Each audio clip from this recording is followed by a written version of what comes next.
What's up, everybody? Hello. Welcome back to Honest Spirits. I'm Grady. I'm Jason. And this is where we try. Before you buy.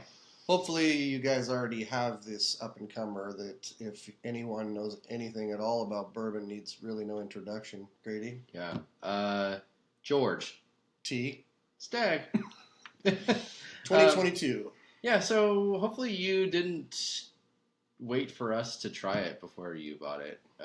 Hopefully you've already popped yours, unless you have like backups, which cool. Good on ya. Sharing is caring, folks. Yeah.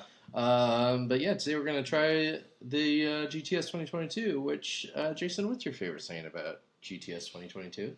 Well, I feel like we should give them a review first, but I will tell you that I love to say that if Jesus had turned water into bourbon instead of wine, the 2022 George T Stagg would be what he turned into bourbon. This is fair.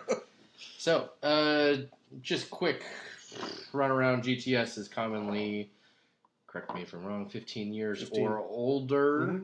Mm-hmm. And it is kind of the highlight of the Buffalo Trace Antique Collection from this year. For many. many. Some people prefer William LaRue Weller, but Yep. yeah. I heard from actually quite a few people that the WLW from this year was a little underwhelming. A little underwhelming from this year. Okay. I think it came in at about 124 proof.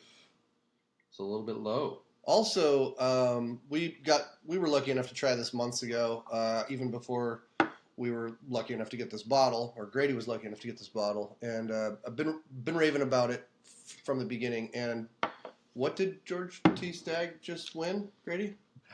Didn't it just win best whiskey of the year? Yeah. Best World Whiskey Spirits.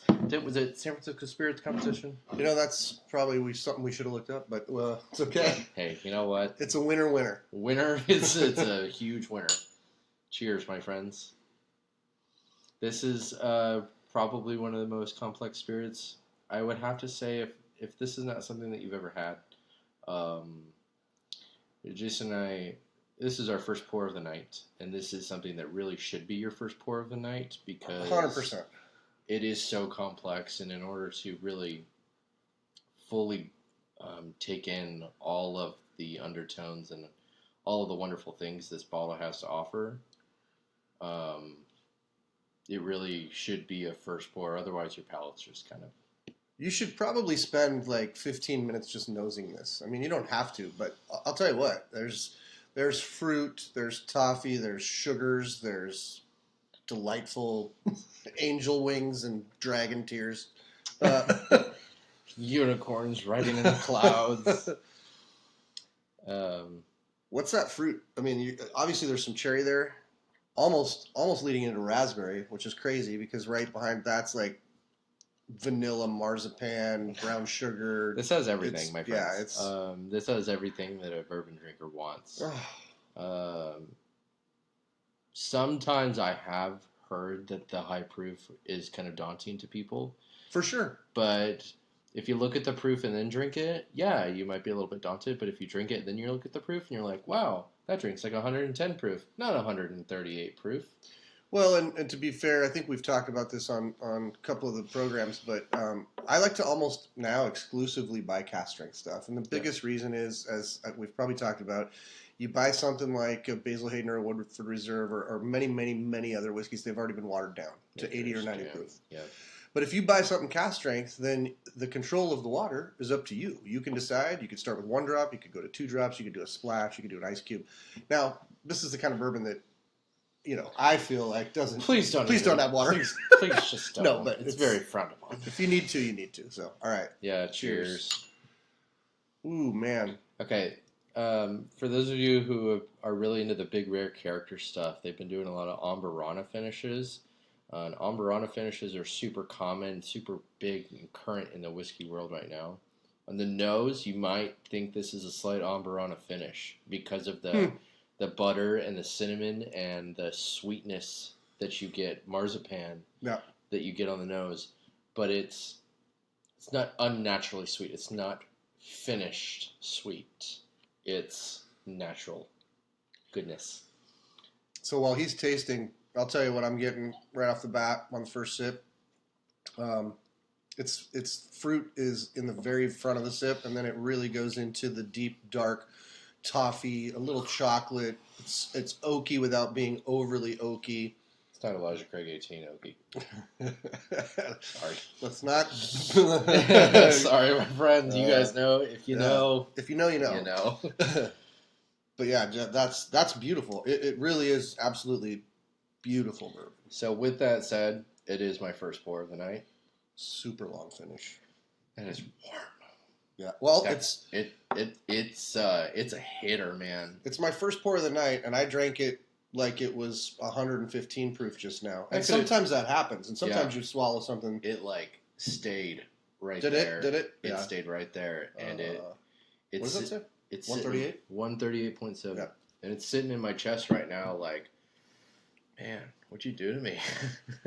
Yeah, it actually it went down pretty nice for me, and that happens sometimes. I've occasionally sipped on a 100 proof bottled in bond, and it went down, quite a bit more harsh with a little bit more burn. Knob Creek 9 does that sometimes for whatever reason. I'm not the hugest fan of Knob Creek 9 at 100 proof though. I feel like it has too much burn. But anyway, we're talking about George T. It's a Stagg, good mixer. So.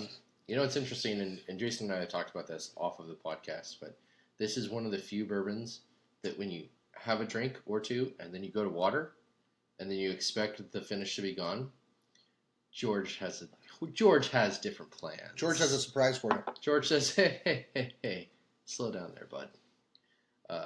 I'm still going to be there even though you drink the water. And that's incredible. It's amazing. Very much unheard of in most of the spirits world. I mean, yeah. And so on the second sip, and again because of the high proof with this product, it still went down fine for me, but more tongue sting. No idea why. Yeah, because I still had some of the whiskey from the first sip in my mouth. Probably. I mean, I'm gonna do that water thing. And there's a reawakening of literally the whiskey right after you swallow the water. It's like, oh, I just took another sip of the whiskey. Lightly watered down. This bourbon is spectacular. It deserves every single one of the accolades it gets. So let's score it. I'm not going to pull any punches. Complexity is it's a 5. It's a 5. I mean, it is. Drinkability. That's different because people that are drinking 80, 90 proof whiskeys, this is going to hurt them. Yeah. So drinkability, I'm still going to put it 4. Just because it's so amazingly wonderful as far as the taste of it goes. But yeah, it's going to be hard. It's a 4. Yep. It's a drink. Yep. 4. Value, it's a 10. I'm sorry. Yeah. It's a 10 out of 5. Yeah. Buffalo Trace, you know what you're doing. Yeah. This is not a $100 bottle of whiskey. Right.